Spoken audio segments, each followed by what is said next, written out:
Itu artinya apa? Artinya bahaya laten terorisme masih mengancam kita. Mohon maaf, saya berani mengatakan bukan PKI bahaya laten kita, tapi radikalisme dan terorisme yang selalu mengancam kita sekarang ini. Dan konon masih ada 6.000 terorisme yang belum ketangkap. Dan saya yakin ini merupakan jaringan dari Filipina Selatan, kemudian Poso, kemudian kemana-mana. Ini jaringan JAD. Artinya apa? Kalau JAD ini semua orang yang tidak sependapat dengan mereka kafir. Ini Jamaah Takfir wal Hijrah.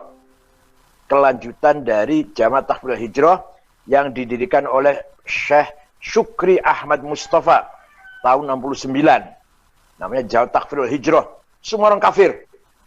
Yang mereka membunuh Menteri Agama Mesir, Syekh Hussein Az-Zahabi, membunuh wartawan senior Ahram, wartawan Ahram senior Yusuf As-Sibai, puncaknya membunuh Presiden Anwar Sadat tanggal 3 Oktober tahun 1981, dan tahun kemarin ngebom masjid lagi sholat Jumat, 860 orang wafat meninggal dunia syuhada karena mereka menganggap walaupun lagi sholat mereka itu kafir. Inilah JAD. Jadi Ansar Daulah beda dengan Ansar Tauhid. JAT, Abu Bakar Bashir, itu yang disasar non-muslim, gereja non-muslim yang harus dihabisin. Kalau JAD ini kita ini semua halal darahnya ini kalau tidak sependapat dengan mereka. Termasuk antaranya yang menusuk Pak Wiranto dan yang bom Masjid Sholat Jumat di Cirebon, Polresta Cirebon beberapa tahun yang lalu. Itu jaringan Ansarud Daulah, kelanjutan dari Jamaah Takfir wal Hijrah, mirip atau pas seperti ISIS yang mereka lakukan. Ini artinya apa? Artinya kalau kita benar-benar sepakat, benar-benar kita satu barisan ingin menghabiskan atau menghabisi jaringan terorisme dan radikalisme, benihnya dong yang harus dihadapin. Benihnya, pintu masuknya yang harus kita habisin. Apa? Wahabi. Ajaran Wahabi itu adalah pintu masuk terorisme. Wahabi bukan terorisme, bukan. Wahabi bukan terorisme, tapi pintu masuk. Kalau udah Wahabi, ini musyrik, ini bid'ah, ini nggak boleh, ini sesat, ini dolal, ini kafir. Itu langsung satu langkah lagi, satu step lagi sudah halal darahnya, boleh dibunuh, itu. Jadi benih pintu masuk terorisme adalah Wahabi dan Salafi. Wahabi dan Salafi itu ajarannya ekstrim, tekstual, harfiyah, lafziyah,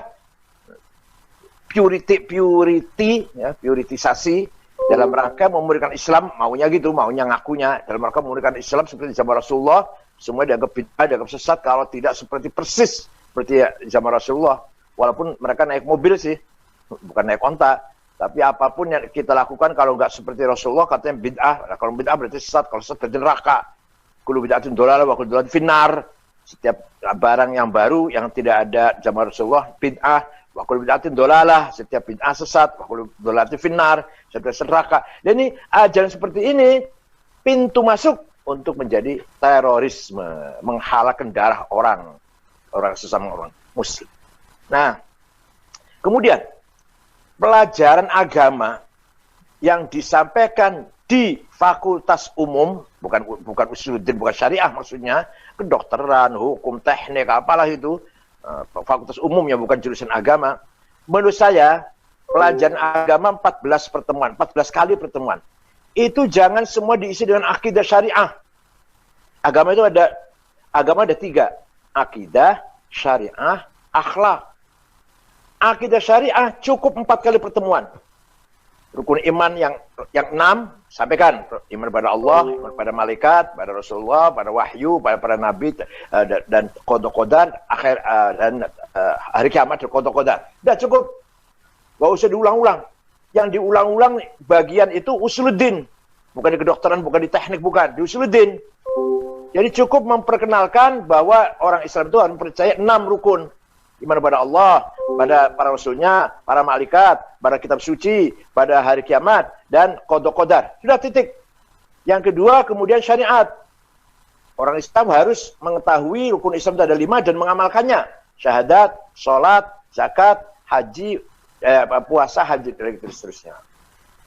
Sudah itu, sudah rukun iman dan Islam, 4 kali pertemuan lah katakan, 10 pertemuan itu akhlakul karimah, birrul walidain, hormat orang tua, silaturahim, ta'awun, tolong menolong, ighatsatul lafan, membantu orang lagi susah, ikramud duyuf, menghormati tamu, ikramul jiran, menghormati tetangga.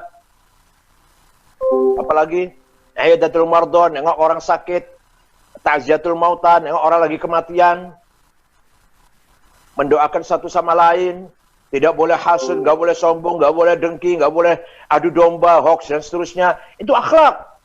Dan itu ajaran Quran, ajaran Islam, ajaran Muhammad. Di Qurannya samber-gamber ayat itu. Hadis juga samber-gamber hadis tentang akhlak itu. Bukan hanya akidah syariah. Jadi kalau pelajaran agama disampaikan di fakultas yang bukan agama, kemudian terulang-ulang neraka, surga, kafir, Islam, sesat, dolal. Itu akidah lah, akidah teologi. Kafir, mukmin, muslim, kafir, dolal, sesat, musyrik, bid'ah, neraka, surga. Wah, radikal semua nanti itu. Itu bagian fakultas usuluddin yang perdalam akidah. Yang perdalam syariah, tafsir, hadis, fikih, syariah. Fakultas syariah. Berdalam tafsir, hadis, fikih. Yang mendalami usuluddin akidah, mendalami akidah, usuluddin. Kalau di fakultas umum, cukup hanya mengenal. Hanya mengajak meyakini itu, kemudian yang ditekankan adalah akhlakul karimah. Menghindari radikalisme yang tumbuh di perguruan tinggi, jurusan teknik atau jurusan yang bukan jurusan agama, jurusan IPA terutama. Yang bukan jurusan agama. Ini yang saya lihat kurikulum atau metode yang harus dijalankan di perkuliahan mata kuliah agama di pelajaran di perguruan tinggi yang bukan jurusan agama Islam. Yang ketiga, saya harapkan kepada kepolisian tidak ragu-ragu, tidak gamang dalam memberantas terorisme itu. Kalau mau dalil, saya kasih dalilnya. Wal murjifuna fil madinati lanuhriyannaka bihim thumma la yujawirunaka fiha illa qalila. Wal murjifuna fil madinah, Muhammad, Al-Quran berbicara kepada Muhammad. Muhammad, orang-orang bikin gaduh di Madinah, lanuhriyannaka bihim, saya izinkan kamu serang mereka. Thumma la yujawirunaka fiha illa qalila. Dan jangan biarkan mereka duduk bersama kamu, tinggal bersama kamu di Madinah. Usir Muhammad. Ini jelas sekali ayatnya. Orang yang bikin gaduh, orang yang menyimpang dari komitmen kebersamaan kita, kebangsaan, Pancasila, kita usir mereka itu. Itu perintah Al-Quran itu, jangan ragu-ragu. Perintah Al-Quran itu. Walhasil, Al-Quran dengan tegas, tidak boleh ada kekerasan dengan mengatasnamakan agama. Jangan orang lain. Seorang sahabat namanya Hasin Al-Khazraji punya anak nggak mau masuk Islam, dirayu, dinasehatin, diajak, nggak mau tetap. Akhirnya marah si ayah ini, saya bunuh kamu kalau nggak mau masuk Islam. Begitu ada ucapan ayah kepada anak, saya bunuh kamu, langsung turun ayat Al-Quran, la ikraha fiddin, tidak boleh ada kekerasan dalam agama. Ayah kepada anak nggak boleh menggunakan kekerasan, nggak boleh menggunakan ancaman, nggak boleh teror. Ayah kepada anak, apalagi tidak ada hubungan famili apa-apa. Ini jelas sekali ajaran Islam yang sangat manusiawi, yang sangat mendambakan keharmonisan di tengah-tengah masyarakat ini. Sebenarnya mereka pasti orang yang menghendaki gaduh itu kelompok kecil, very small group sebenarnya. Hanya mereka nyaring, nekat, ya berani, siap mati gitu, cepat masuk surga.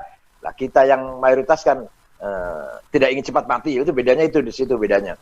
Mereka inginnya cepat mati sekarang, cepat ketemu bidadari. Oleh karena itu mereka siap mati, bukan hanya melempar bom ke gereja, dia pun mati. Maunya orang lain mati, dia pun mati, maunya gitu. Kalau dia selamat sih bisa dilempar aja bom itu. Dia hidup tapi orang lain mati. Maka yang menusuk Pak Wiranto itu maunya ditembak gitu. Dia menyesal sekali kok polisi nggak bunuh dia itu. Gitu dia menyesal. Saya kira dengan webinar ini mudah-mudahan kita semua menghasilkan pandangan yang sama, konsep yang sama dalam menghadapi keberadaan situasi yang sama ini. Kita semua tidak mau kegaduhan, tidak mau ada teror, tidak mau ada kegaduhan di negeri kita ini yang sudah mapan, yang sudah stabil, yang sudah selesai masalah kebangsaan kita ini. Tidak usah lagi dibicarakan lagi negara kita, negara nation, Pancasila, Undang-Undang 45, jangan didiskusikan lagi, tapi diamalkan, diinternalisasi, itu boleh dielaborasi, bukan dipermasalahkan sah atau enggak sah, sudah selesai, sudah final. Selamat Pak Ali Mashkur dalam webinar ini, mudah-mudahan sukses. Terima kasih, syukron, wa dumtum fil khair wal barakati wan najah, wallahul muwaffiq ila aqwamit thoriq. Wassalamualaikum warahmatullahi wabarakatuh.